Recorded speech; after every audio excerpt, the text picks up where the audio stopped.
My first video with the VGrow from Vivosun was all about getting the unit set up. And I left you with the cliffhanger of, well, we gotta set up the app to control it. And the number one question in the comment section was, what am I gonna grow first? Well, today we're doing both. Setting up the app, walking you through it, and popping our beans. So let's get to it.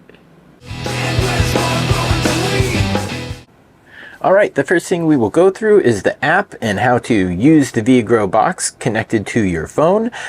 Making an account is necessary, but it's super easy. Basically, pick a email to use, type a password, confirm your password, and you're in. Super easy. You can watch my video on the Vivosun GrowCam C4, and that actually shows me, walking through installing the app. But here we are. The app is on the phone now, and immediately when I pull it up, it is giving me environmental parameters of my VGrow, which is super handy.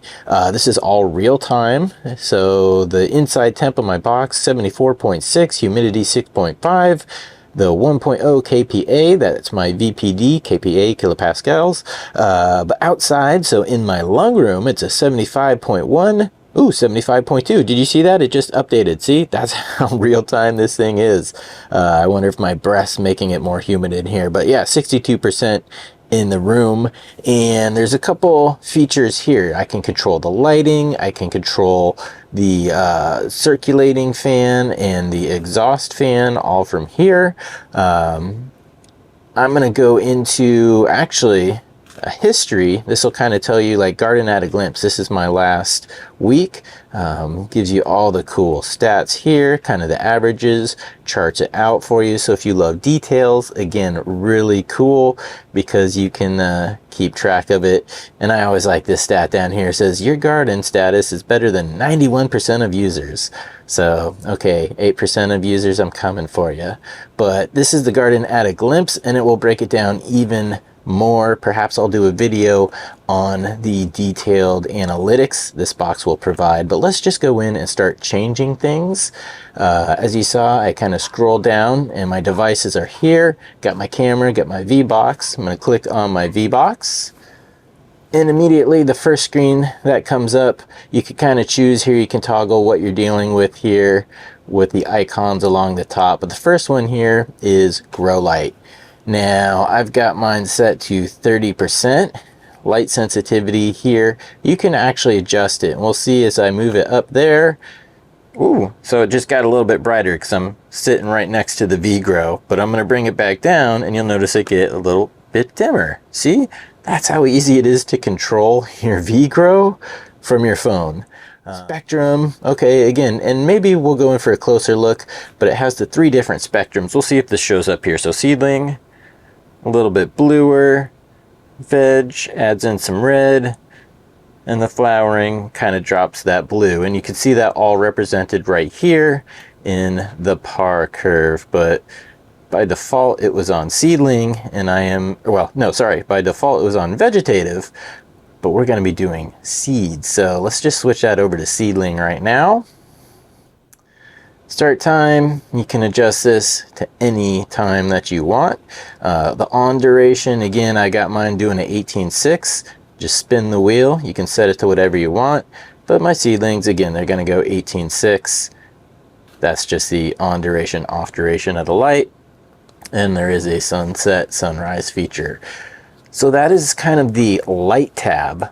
Going to the circulator fan tab here, we see it's naturally on a speed of 1, and it says off in 24 minutes. Now I'm gonna skip ahead here real quick, but at the bottom it says on duration 25 minutes, off duration 5 minutes. So seeing that it's off in 24 minutes, we know that it just kicked on, and we can adjust that too. If we want to adjust that, boom, hours, minutes, we can adjust that all there. Same with the off duration. You could keep it off longer or shorter.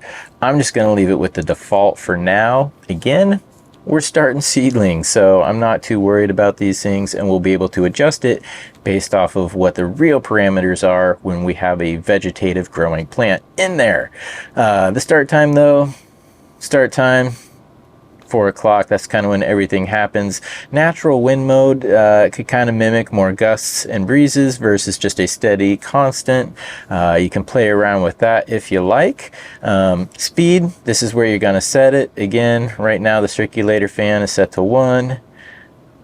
I can bump it up, and yeah, you kind of, well, if the mic was in there, you would hear it pumping out more air. You would actually feel more air right now, but this is basically your speed controller for that fan. And I'll just actually go ahead and leave it down here on the default of 1. But this is your circulator fan tab. Taking a look at the duct fan speed, it is set to number 1, kind of by default. You could come in here and adjust your max speed, but by default it's on to 1. And you can also kind of set temperature triggers. By default, 84.2 is when it was set to really like kick on, and it's going to go all the way up to 10 if it can't get it below that. But below that, it stays kind of at that 1. 84.2 is a little bit high for me. So what I'm going to do here is I'm just going to move it down to, I want it at 80 degrees. So 80 degrees, I'm going to have it start really triggering my fan to the max speed. I got the high trigger here. Again, you could turn that on or off. There's also a low trigger, so if it got below a certain temperature, it would trigger that. But where I live, I'm not too worried about that. What I am worried about though where I live is this humidity trigger. Now it is set to 75%. So again, if it got 75% or above, it would roll up to that 10, but it's naturally on the 1 until any of these parameters are crossed. And you can see here again that it is armed. The low trigger is not worried about low humidity Pacific Northwest. Come on.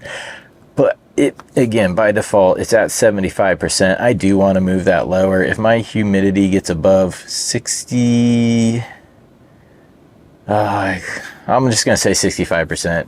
I was going to try to be real. I'm like, yeah, it's always going to be about 65% here. But that's good. That's when it will come on and kick into high. If it's coming on too much, or if it's just constantly running, I can make an easy adjustment right here, as you saw. And again, that standby status, I can have it off, but nope, I choose it on speed 1 because I always want to be exhausting something from my VGrow Grow Box. But that's the duct fan tab. And you know what? I just thought about it. I just set the humidity trigger to 65%. Since I'm going to be starting my seedlings in here, I don't mind that extra humidity. So I'm actually going to bring that back up to 72. Sounds, nope, hey, there, yes. Okay, so 72, that's the new humidity trigger. Again, seedlings, they want more humidity, so let's give it to them. Going over to the USB tabs now. Again, there were 2 USB ports in here. Number 1 is switched on natively, and that is where I have my VCam plugged in, so we could see the footage from that. But you can turn that switch on and off here. Cycles and autos, general. You can select different devices as far as what you got plugged in, but right now it's just kind of a general device. And then if you go to USB 2, by default, it is turned off. So if you wanted to plug something in there, you would just kind of come in here and you would turn that on. And again, you can set the duration and the off duration of the device you have.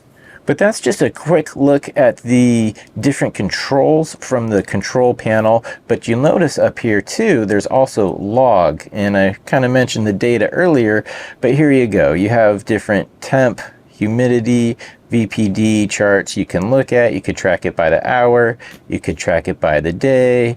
It gives you all the handy information. You can export the data, week, month, keep track of your entire grow this way. There is the probe, which I have using. There's also the built-in sensor to the box. And if you were doing the water feeding, this is where all of that stuff would show up, but I don't have that going right now.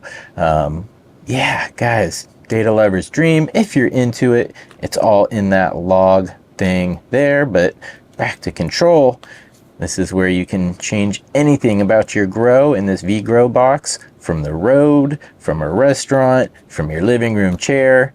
or right in front of the box like we're doing right now. All right, to get back, you just hit the arrow there and it brings you back to the main page of the Vivosun app.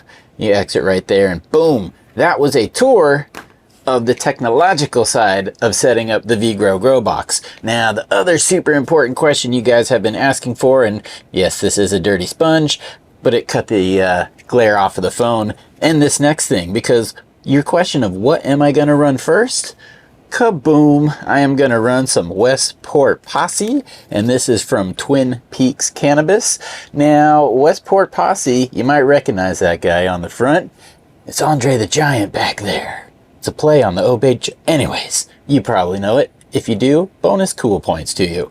But yeah, the Westport Posse is a reversed Westport grape juice. So it is the self-feminized versions of the Westport grape juice. It is Westport's Posse, because in the Westport's Posse, you kind of get a good glimpse into the lineage of what the Westport's grape juice actually is. And there is a pheno in here. It's the tucked leaf pheno, and through testing, it shows up about 1.5 times out of 10. I'm looking for that tuck leaf pheno, which I'll be able to tell very quickly once they start forming leaves, but that thing is one note. It is all gas, nothing else, straight gas. Now, in the Westport grape juice, gas is just a minor aftertouch you get on the back of your throat on the exhale. But like I said, in this reversed version, you get the lineage and you find specifically where that gas trait is coming from. So that's what I'm looking for a future project. Let's get them germinated. To germinate these seeds, I'm using just the very simple basic water approach. A lot of people will do a paper towel. Some people will do directly into the soil. Other people will use cubes. There's a lot of right ways to actually germinate your seeds. This way is super easy though. All you have to do is, this is close to room temperature water. It's about 68 degrees. I didn't pH it, but it is in the right range. I would say it's probably about 6.5. And let's see here. These are all feminized beans, 1.5 and a 10 ratio. Let's just pop a lucky 7. So 1, 2, 3, 4, 5, 6. 7, number 7 in my hand. Where are you, camera? Boom.